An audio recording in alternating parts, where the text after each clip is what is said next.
So to talk to us about this a little bit more and this mission to end hunger in South Africa, we now joined virtually a member of the Union Against Hunger Secretariat, Dr. Busiso Moyo. Dr. Moyo, thanks for your time. Morning Live. Thank you for having me on your show, Sakina, and greetings to your viewers. In a country where we see on a daily basis so much food going to waste, the mind actually boggles to think that people are actually starving, they are malnourished and, struggling with poverty in South Africa. Yeah, I mean, the situation is very grave, ma'am. I mean, you've already alluded to the fact that, statistical indicators speak to the fact that 1 in 4 South Africans, is facing food insecurity. And, you touch on a very, very crucial issue as well when you reference this, the story of food waste as well, because it also hits, to the point, which is that, when we're talking about this idea of the food value chain, whose value are we talking about?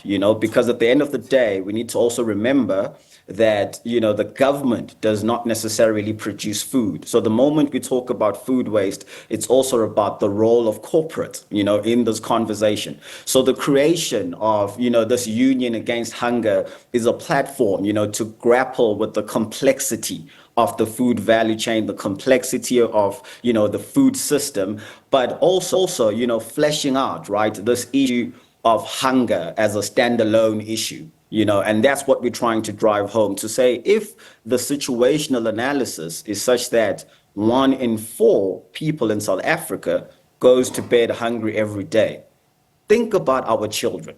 Right? Because if we're talking about 1 in 4, it means that, when you're thinking about the provision of the right to food, it is anchored through the household. So this is about household food insecurity. So those 1 in 4, it becomes even more graver when you look at the best interests of the child. So there's a lot to grapple with here. It's a question of business and human rights. It's the question of the statecraft play. It's a question of social protection as well, and these social safety nets. And it's also about, this constitutional fidelity that we have as a country, not bearing in mind that, this is a socio-economic right that is codified in the Constitution.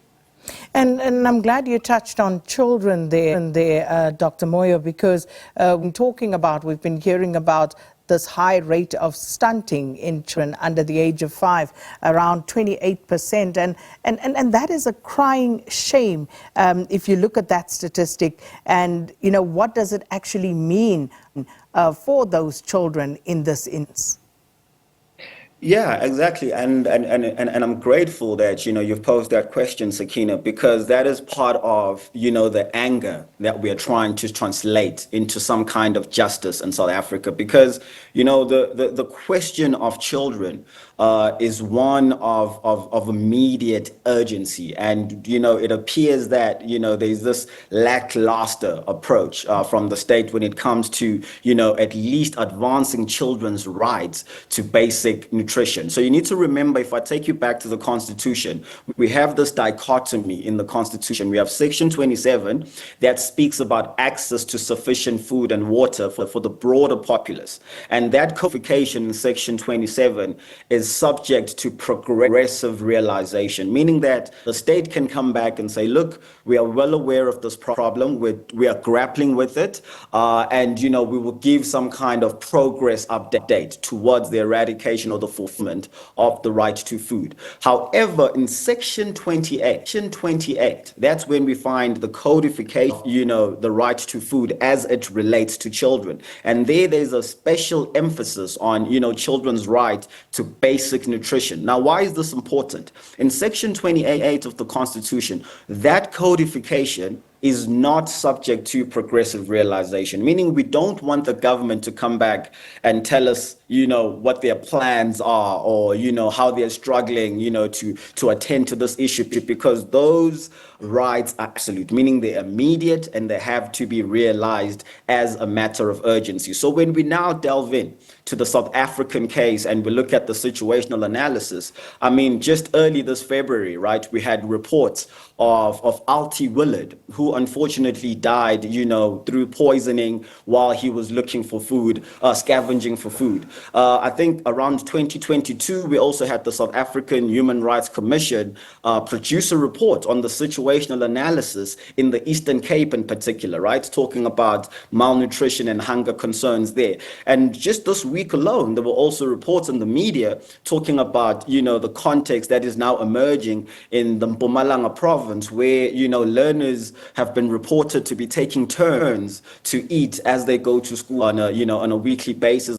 Forth. So that's just to give you a snapshot and how grave the situation is. And I want to say that, when it comes to children, we also must remember that if we do not intervene right now at this stage, there's going to be, knock-on effects that are also going to, kind of put a burden. There's going to be an economic cost to this thing from a public health perspective, from a social protection perspective, and also from that cognitive development, because if children are hungry, they also cannot, attain their educational outcomes and so forth. So without rambling on, the situation is grave, and the Union Against Hunger has come into the fold to say, let's all come together and ensure that, we all sing from the same hymn book, but more importantly, as we amplify, the best interest of the child in this case. Indeed, and it's far from rambling on, because I think we need to hear all of this so that we, if nothing else, just become aware and wake up to the reality of what's going on in our country. You look at the food waste situation, and I was reading some of the statistics around this matter. A significant amount of edible food is wasted annually in this country, and it's estimated at 7 to 10 million tons of edible food that is wasted in South Africa. And you juxtapose that with, as we just spoke about, the 28.8% of children who are stunted, and of those, 23% of children are living in severe child food poverty, and they are at risk of life-threatening malnutrition. It really doesn't paint a great picture, but how do we move beyond this? Is food insecurity just about poverty, or is it about systems failing? Is it a combination? How do we move forward, Dr. Moyo? Yeah, so look, we're dealing with a very, very wicked problem here, Sakina. So you got to understand that we're talking about food systems in the context of a changing climate. We're talking about, food systems in a context of the highest inequality in the world, which is what we're faced with in South Africa, in a context of landlessness, in a context of mass unemployment as well. So when we're grappling with all these issues, you got to understand that there are no clear-cut answers, but it is important that,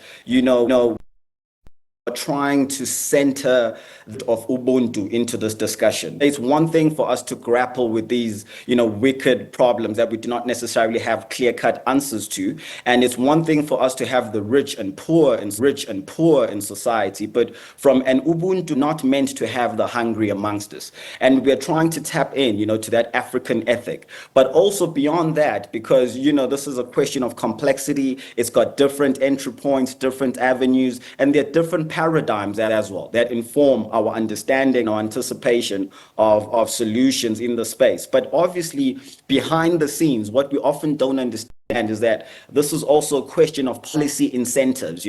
It's a question of trade, imports, exports. There's so much complexity that is, embedded in this question. So what we are actually also saying as part of our demands, because the Union Against Hunger has come into the fold, and we have made an explicit list of 10 demands people should engage with. They're available on our website. But the one that comes to mind at this point in time is this call, right? This call for a national ministry of food, or perhaps something that we can frame around, something that can reflect Chapter 9 institutions around a national commission for food. And I think, we shouldn't be so dismissive of this idea, because not so long ago in South Africa, we were faced with the burden of load shedding. And when the murmurings came up, around this idea of a minister of electricity, we kind of took it for granted, but it has somewhat paid dividends, in light of the energy insecurity we were facing. And we are saying that government needs to intervene in the space, show leadership, whether it's a question of setting up some kind of commission, setting up some kind of ministry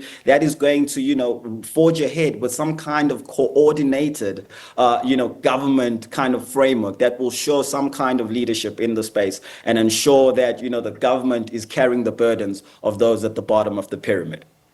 Dr. Busiso Moyo, unfortunately, that's all we have time for, but thank you so much for amplifying this particular message for us. Busiso Moyo is a member of the Union Against Hunger Secretariat, speaking to us about their mission to help end hunger in South Africa.